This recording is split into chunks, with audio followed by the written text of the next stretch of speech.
ঘরোয়া অনুষ্ঠান থেকে বিয়ে বাড়ির অনুষ্ঠান পর্যন্ত এই কাজু কিশমিশ দেওয়া ফ্রাইড রাইস কিন্তু সব জায়গাতেই হিট। নিরামিষ কিংবা আমিষ সব কিছুর সাথেই এটা পরিবেশন করা যায়। তাই আজকে আমি এর রেসিপিটাই নিয়ে এসেছি। এখানে 2 কাপ বাসমতি চাল নিয়ে নিয়েছি। চালটা খুব ভালো করে ধুয়ে নিতে হবে।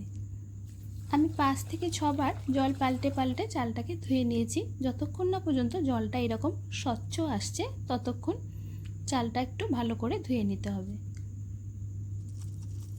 এবার একটু গোলমরিচ গুঁড়ো করে নেব। এখানে আমি ফ্রেশ গোলমরিচ গুঁড়ো করে নিয়েছি। আপনারা চাইলে গুঁড়ো গোলমরিচও ব্যবহার করতে পারেন।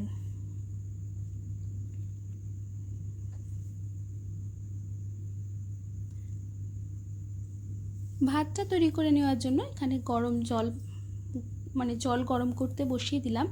জল বসিয়ে জলের মধ্যে 2 চামচ নুন দিয়ে দিয়েছি। একটু বেশি পরিমাণে নুন দিতে হবে যাতে জলটা একদম নোনতা হয়ে যায়। জলটা যতক্ষণ না ফুটে উঠছে ততক্ষণ এখানে আমি সবজিগুলোকে কেটে নেব।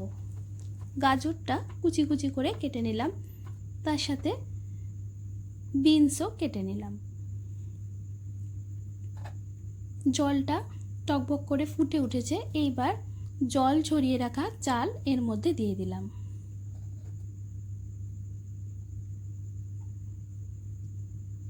ঢাকা দিয়ে খানিকক্ষণ রান্না করব। তারপর ঢাকা খুলে 80% মতো চালটা সেদ্ধ করে নিতে হবে।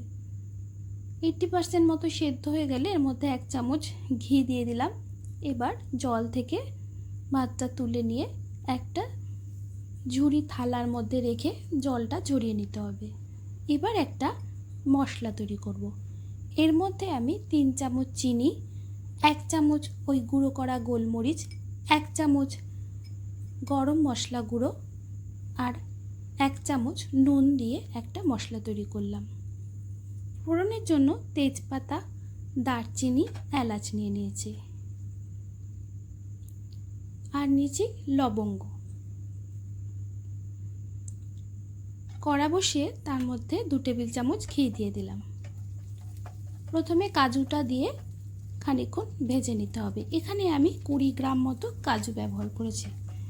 কাজুটা একটু ভাজা হয়ে গেলে এর মধ্যে প্রায় 20 গ্রাম মতো কিশমিশ দিয়ে ভেজে নিলাম।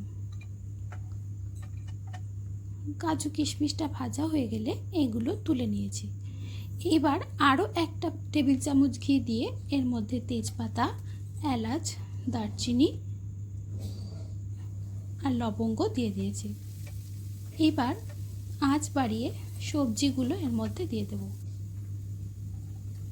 গাজর আর বিনস ছাড়াও আমি কিছুটা কড়াইশুঁটি ব্যবহার করলাম। এটা ফ্রোজেন আমার কাছে ছিল, এটা না চাইলে নাও দিতে পারেন।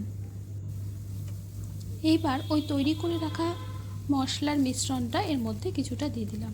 মশলাটা সবজির সাথে ভালো করে মিশিয়ে নিয়ে এবার কিছুটা ভাত এর মধ্যে দিয়ে দিলাম। অর্ধেকটা মতো ভাত এর মধ্যে দিয়ে দিলাম। অর্ধেকটা ভাত দিয়ে দেওয়ার পর তৈরি করে রাখা মশলার মিশ্রণটা এর মধ্যে কিছুটা দিলাম আর কিছুটা দিয়েছি ভেজে রাখা যে কাজু কিশমিশটা আছে সেটা, অর্ধেকটা দিয়ে দিলাম। এইবার বাকি ভাতটাও এর উপরে দিয়ে দেব। তৈরি করে রাখা মশলাটা এর মধ্যে দিয়ে দিলাম, বাকি কাজু কিশমিশটাও এর মধ্যে দিয়ে দিলাম। এইবার হালকা হাতে সবটা খুব ভালো করে মিশিয়ে নিতে হবে। খুব হালকা হাতে কিন্তু এটা মেশাতে হবে যাতে ভাতগুলো ভেঙে না যায়।